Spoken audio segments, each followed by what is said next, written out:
Hello friends, അപ്പോൾ ഞാൻ ഇന്ന് വന്നിട്ടുള്ളത് നല്ലൊരു നെയ്യപ്പത്തിൻ്റെ റെസിപ്പി ആയിട്ടാണ് കേട്ടോ. അപ്പോൾ നമുക്ക് നല്ല സോഫ്റ്റായ നെയ്യപ്പം എങ്ങനെ ഉണ്ടാക്കാമെന്ന് നോക്കാം. അപ്പോൾ അതിന് വേണ്ടിയിട്ട് ഞാൻ കുറച്ച് പച്ചരിയാണ് എടുത്തിട്ടുള്ളത്. ഇത് ഞാൻ അരമണിക്കൂർ വെള്ളത്തിൽ ഒന്ന് സോക്ക് ചെയ്തിട്ടതാണ്. അപ്പോൾ അരിയെല്ലാം നന്നായിട്ടൊന്ന് കഴുകി ഇതൊരു മിക്സിയുടെ ജാറിലേക്ക് നമുക്ക് ഇട്ട് കൊടുക്കാം. ഇനി ഇതിലേക്ക് ഞാൻ കുറച്ച് ഗോതമ്പ് മാവാണ് ഇട്ട് കൊടുക്കുന്നത്.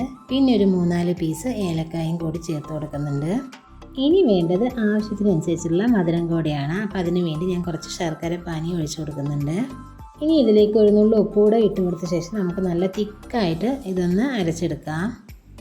ഇത് ഞാനിപ്പോൾ ഇതിങ്ങനെ തിക്കായിട്ട് അരച്ചെടുത്തിട്ടുണ്ട് കേട്ടോ. ഇനി നമുക്കിതൊന്ന് റെസ്റ്റ് ചെയ്യാൻ വെക്കാം. ഒരു 10-15 മിനിറ്റ് നേരം നമുക്കിത് വെച്ചാൽ മതിയാവും. അപ്പോഴേക്കും നമ്മുടെ മാവെല്ലാം ഒന്ന് സോഫ്റ്റായി കിട്ടും. ഇനി നമുക്കിത് മാവ് കുറച്ച് തിക്ക് കൂടുതലാണെങ്കിൽ ഇതിലേക്ക് കുറച്ച് വെള്ളം ചേർത്ത് കൊടുത്താൽ മതിയാവും. അതല്ല മാവ് ലൂസായിട്ടാണെങ്കിൽ നമുക്കതിലേക്ക് കുറച്ചുകൂടെ ഗോതമ്പ് പൊടി ആഡ് ചെയ്ത് ഒന്നുകൂടെ മിക്സ് ചെയ്ത് വെച്ചാൽ മതി. ഇനി നമുക്കൊരു കടായി അടുപ്പിലേക്ക് വെച്ച് വെളിച്ചെണ്ണയിലാണ് കേട്ടോ ഞാനിതൊന്ന് ഫ്രൈ ചെയ്തെടുക്കുന്നത്. ഇതിപ്പോൾ നന്നായിട്ട് നമുക്ക് പൊന്തി വന്നിട്ടുണ്ട്. നല്ല സോഫ്റ്റായിട്ട് തന്നെ കിട്ടിയിട്ടുണ്ട്.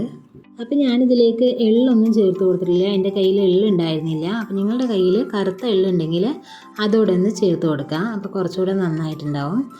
ഇപ്പോൾ നമ്മുടെ നെയ്യപ്പമൊക്കെ ഒന്ന് റെഡി ആയിട്ട് വന്നിട്ടുണ്ട്. അപ്പോൾ നല്ല സോഫ്റ്റാണ്. അപ്പോൾ എല്ലാവരും ഒന്ന് ട്രൈ ചെയ്യുക.